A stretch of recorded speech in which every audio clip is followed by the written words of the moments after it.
Alright, so we got some examples here. I'm just going to go through them again, but honestly, I would try them first. And before we do them, I'm not just going to solve, I'm going to write down what I'm doing. So here, this is multiplying. So I'm going to write down my opposite here. So I'm going to leave these here, opposite, doodle-doodle-doo. And what I'm going to ask you to do is I'm going to ask you to try to fill these in. So I would pause the video if you want, or you can just listen to me talk and think about what are my opposites here. I'm writing what's going on right now on the top, and then down there we're going to write the opposites. So this is my power of 2, and this looks like addition to me.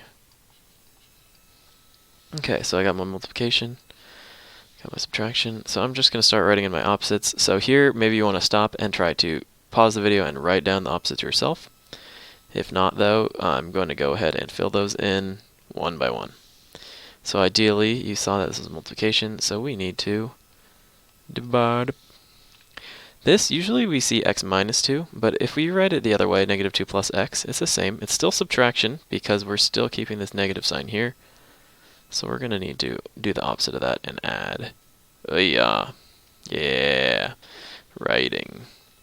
Over here, fractions. If we look back over here, this is dividing. So we're going to need to multiply. Multiply. Square root. Opposite of a square root is a power of 2. Opposite of power of 2 is square root. And then we got addition. Opposite of that is subtraction. And remember, these are all one step.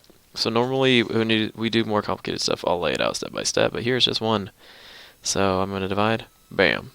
Maybe you want to draw the line to help you out. Bam. Don't cancel my x out, cancel my numbers. And we're not subtracting, we're dividing. Oops, totally didn't just draw over the answer. Opposite of subtraction is addition. I don't want to do it here, that would be bad. I want to do it, oh, we'll now have to erase it. I want to do it on the other side of the line, the other side of the equation. Plus 2, cancel. X equals 10. I'm dividing here, so I'm going to draw my multiplication as parentheses here, multiplying top and bottom. Just like my 7, 7 here, my 8, 8 looks pretty similar. I'm canceling those out. 8 divided by 8 leaves me with 1y. 3 times 8 gives me a 24. If I'm going too fast, you can always play it a little slower, or tell me that in my feedback that I went too fast, and I will slow down. I got a root here. I'm going to do power 2 to both sides here. And remember what the most common wrong answer will be. It will be 10. But make sure you are applying power of 2, not times 2. 20. Oh my lord.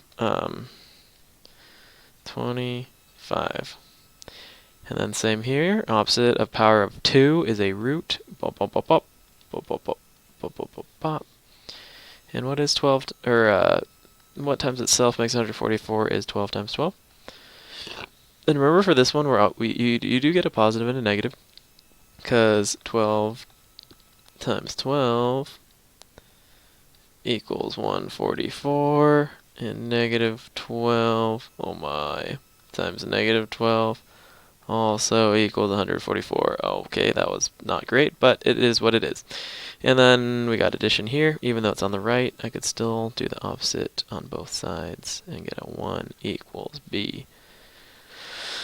Alright, now looking at it, not the cleanest, but hopefully if you're following along, you stopped it, you try to do it yourself, it'll make it a little easier. Talk yourself through it, make sure you write down your opposites, and if all else fails, just ask Feldman. Alright, goodbye.